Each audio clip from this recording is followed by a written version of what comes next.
So Eli, I think another important question or issue to look at is how do we recommend managers or anyone make changes stick? Mm-hmm. I mean, as you know, managers are constantly trying to improve people or processes or their business.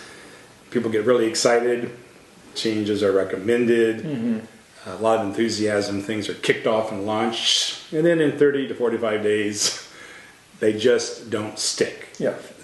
Things just don't improve. How do we approach that? What's going on there? Well, I think this is a great example of the integration between, as you talked about a moment ago, or in your BHAP, here are factors that are internal to the organization. Here are factors that are internal to the individual. Right. So let's just say that what we're after here is improved performance in a particular area, like collaboration. Right. Okay, so first of all, we would start with wanting to define collaboration in a way that was behavioral. Right. So what would it look like if people were collaborating? Yeah. Right? Get a real clear picture of what does this look like in this business context. Yeah. And borrowing from part of what I think you were talking about, and that I think is a good practice is that the way we would know that is to ask who are the star performers. Right. You probably have in collaboration. People. Right. And so actually every time that I've ever been in an organization and I said, well, tell me about the people who are really good at working cooperatively or across geographic boundaries instantly. Sure. They say, oh yeah, you should talk to. Yeah. Right.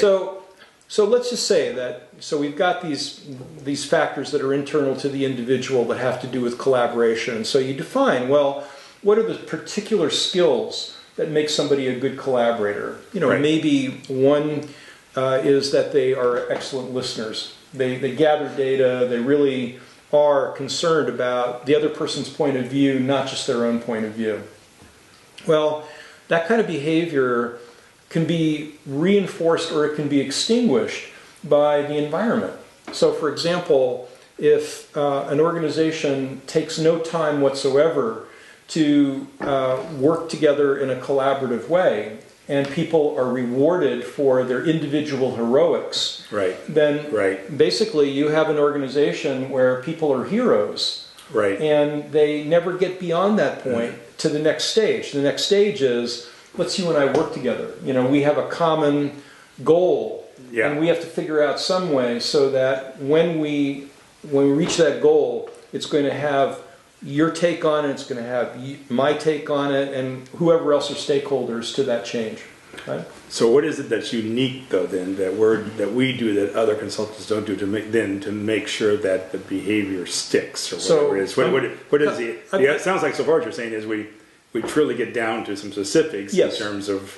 I'm really reinforcing, this notion that one of the values that we bring to this is thoroughness. Right. But I think that some really simple examples of organizational reinforcers, if you want to put it that way, is using incentives as a way of reinforcing behavior. Like one organization that I worked for, in the very beginning, like when they were just out of startup phase, they realized that if they didn't get sales and marketing to work cooperatively with engineering, that they were going to run into the same problem that most organizations do, where you have basically a turf war going on between marketing and engineering, sales and engineering.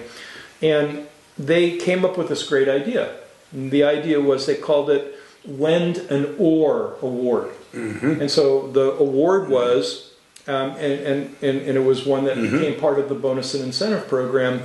I could name somebody else in another department who had made me successful, and as a result of their being named, they would get the bonus.